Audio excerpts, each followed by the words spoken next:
Gaya po ng nasabi, ang importante pong dapat nating maalala ang sinabi po ni Dr.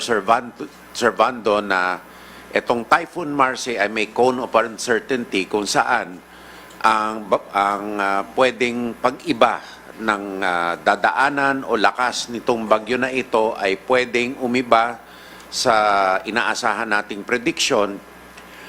Kami po sa OCD, kasama po ng mga member agencies, nandito po pala ang ating Vice Chairperson, si Secretary Tony Yulo Loizaga. Kanina nandyan po si Secretary Rex Gatchalian na kailangan pong magprepara ng mga stockpiles ng DSWD represented by Yusek Diana Cahipe. At nandito po si Undersecretary Serafin Barreto na nagre-represent sa importante nating partner agency and Vice Chair Secretary John Vic Remulla. So, yung cone of uncertainty po, gaya po ng sinasabi natin, pwedeng lumihis ang bagyo sa inaasahan. Kaya po, ang atas po natin sa ating mga regional directors kung saan nagfi-filter ang information ng Pag-asa at ng MGB tungkol sa pagbabaha at landslide probabilities. Pag pumunta po sa ating mga regional director, sila po ay mag-estimate. At ang instruction po natin sa kanila, huwag po tayong matakot na magkamali sa estimation.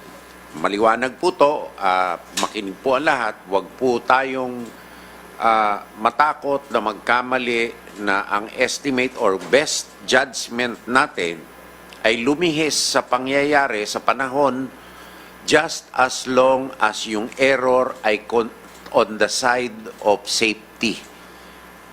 So, mabuti na pong asahan niya based on information na uulan. Pag hindi umulan, okay lang po yun. Huwag lang po yung dahil sa conservatism, hindi uulan, biglang umulan at nabigla po tayo. So, based on all available data, of course, principally, ang mga forecast po ng Pag-asa, na alam naman namin na ito ay forecast, so we have to make our best appreciation kung anong mangyayari. Ngayon, ito po itra-translate ng aming mga regional director sa provincial at city disaster risk reduction and management offices, na sila din ay dapat mag-estimate kung anong mangyayari sa kanilang mga lokalidad dahil sila po ang nakakaalam ng kondisyon sa mga lokalidad. Bababa po ito sa municipal disaster risk reduction and management officers hanggang sa barangay. Ngayon, ang aming pong trabaho dito ay magbigay ng maagap na mga babala. Sa bagay po na ito, inaanyayahan po namin ang madla, mga kababayan natin, kung sa social media po kayo, mag-antabay at inatasan po natin ang OCD sa ilalim ni Undersecretary Ariel Nepomuceno, ang Facebook page ng OCD. Dapat nandun po ang latest na information pati live streaming.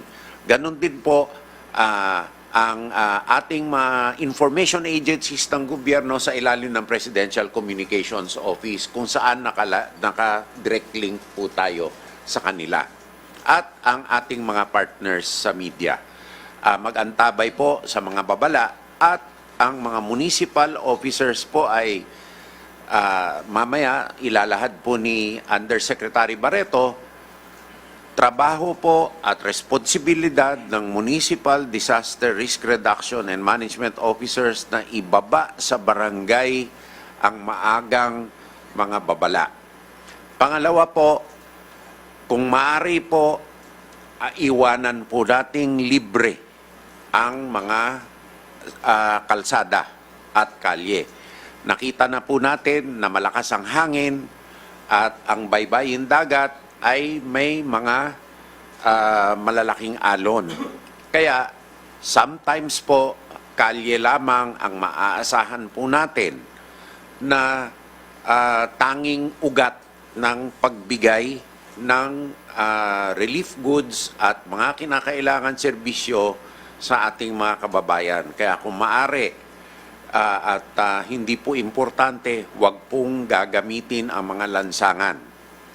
Pangatlo po, para po sa maayos at tuloy-tuloy na pagbibigay ng karampatang health benefits, tubig, sanitasyon at pagkain, ang mga municipal mayors at disaster risk reduction officers ay nire-require ng DILG. Number one, na mag-enforced evacuation sa mga lugar na hindi maaabot ng ating mga puwersa. Normally, ang ating kapulisan at ang armed forces ang nagbibigay ng saklolo. Ang hindi po maaabot ay pinag-evacuate na po sa evacuation centers. Pangalawa po, mag-identify din po ang ating mga punong bayan ng centralized points kung saan pwede po ang national government magbagsak ng mga relief goods and items. Pangalawa, kung saan po pwedeng magbigay ng pagkain, tubig, gamot sa tao.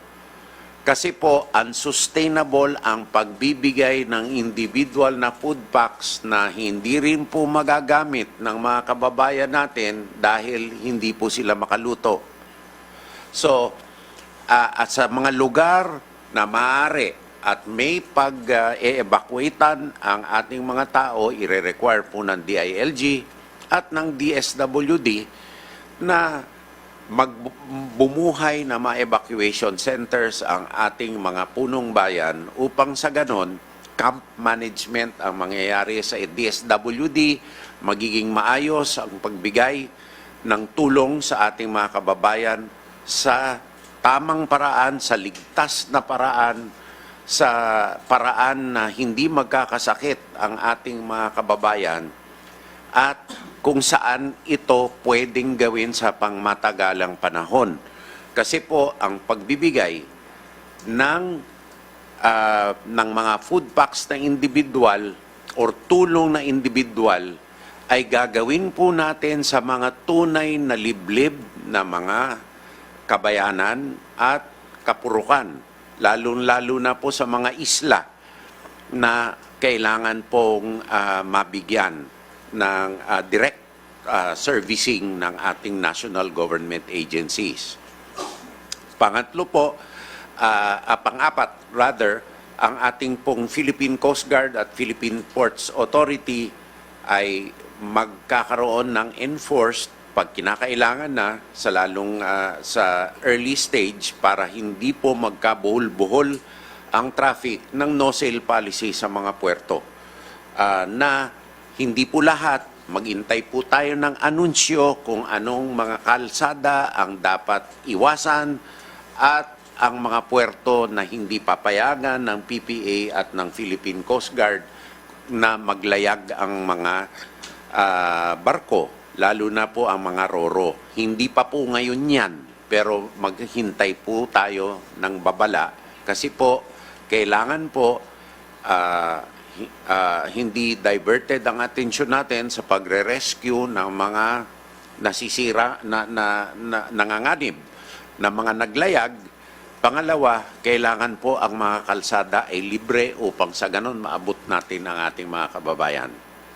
Naasahan po natin at inaasahan natin na ang ating mga barangay, punong barangay ay magko-coordinate sa next higher authority, ang punong bayan sa lalawigan, ang lalawigan sa ating mga regional offices ng OCD.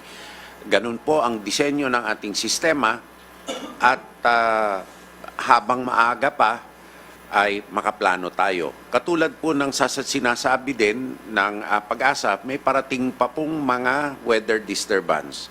Kaya po, ito po ay tuloy-tuloy na pagtutulungan po natin at huwag po natin kalimutan na ang pagbigay ng tulong at pagre-rehabilitate, pagbibigay po ng patuloy na serbisyo ng mga biktima ng Christine at Leon ay tuloy-tuloy pa rin po hanggang ngayon. Kaya po kinakailangan natin ng medyo enforced na sistema ngayon upang sa ganon matugunan natin ang pangangailangan ni Marcy at matugunan pa natin ang mga pangangailangan ng sunod-sunod na mga disasters.